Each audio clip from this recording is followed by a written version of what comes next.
Okay, so we're making a bunch of videos on servicing the 1122 TST. For this one, I'm going to be changing out the pressure gauge.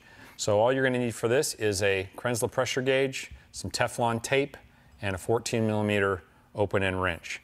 So simple as pulling the gauge off here. This is original to this pressure washer, and I notice all the glycerin that's in the gauge has leaked out over time, so the needle bounces around a bit. So we will have a nice fresh one in here. So it's as simple as that. New gauge, we're going to put on some Teflon tape. So I would give it 4 or 5 wraps. 1, 2, 3, 4. Okay.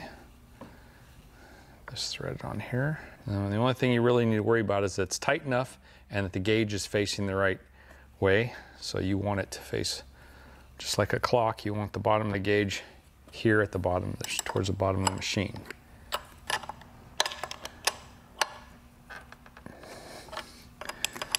About one more turn out of it.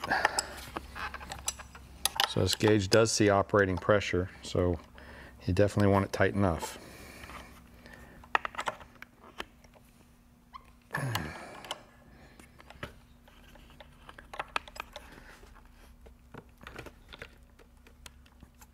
All right, so gauge is installed. So you want it to look just like that, so the gauge is orientated the correct way. So as always, you can get the pressure washer itself and any parts for maintenance or repair parts at obsessedgarage.com. So hopefully this helped you.